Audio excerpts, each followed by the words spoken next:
আসসালামু আলাইকুম ভিউয়ার্স, কেমন আছেন সবাই? তো দেখতেই পাচ্ছেন আজকের আরো একটি নতুন ভিডিওতে নিয়ে আসলাম আপনাদেরকে।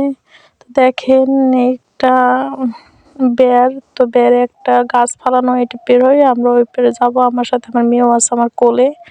তো খুব কষ্টে পার হইলাম, তো আসলাম। এখন আপনাদের দেখাবো। এটা হলো আমার হাজবেন্ড দিয়ে গেছে আর কি, ঘাসের চাষ করছে, ঘাস ফালাই গেছে, এখন উঠছে অল্প অল্প, সেটা দেখাবো। তো যখন ফালাইছে তখন ভিডিও বানাইতে চাইছিলাম, তো আমার মনে নাই একদম, তো ভিডিও বানাইতে পারি না।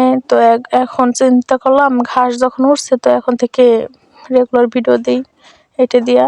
তো দেখেন কি সুন্দর মাশাআল্লাহ ঘাস উঠছে ভালোই, আর ফালাই গেছে প্রায় সপ্তাহ 2 হয়ে গেছে, এখন এত বড় বড় হয়েছে।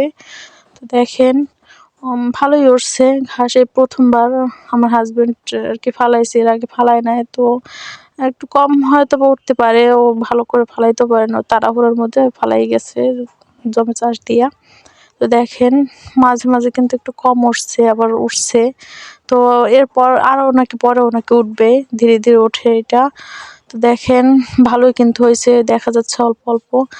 আর এখানে ওই আমার মেয়েও আছে পাশে দাঁড়ানো, ও তো এর মধ্যে ঢুকতে চায়, আমি ঢুকতে দেই নাই। আমি বলছি মাম্মি তুমি দাঁড়াও এখানে, ঘাস নষ্ট হয়ে যাবে।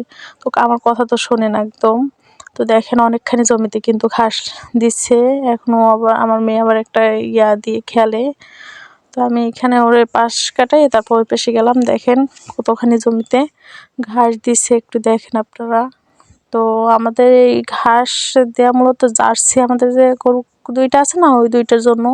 ওদের তো আর কি ঘাসটা একটু বেশি লাগে এই কারণে। তো দেখেন কতখানি জমি এখানে, আমার মনে হয় 8 করা না যেন 9 করা, আমি জানি না সঠিক।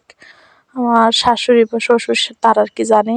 দেখেন কি সুন্দর ঘাস উঠছে, আমি একদম কাছ দিয়ে আপনাদের দেখাইতেছি।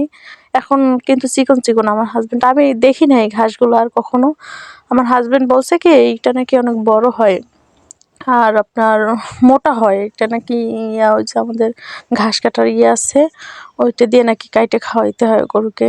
তো আমি আর দেখি নাই, দেখি কেমন হয় আর আপনাদেরও দেখাবো। তো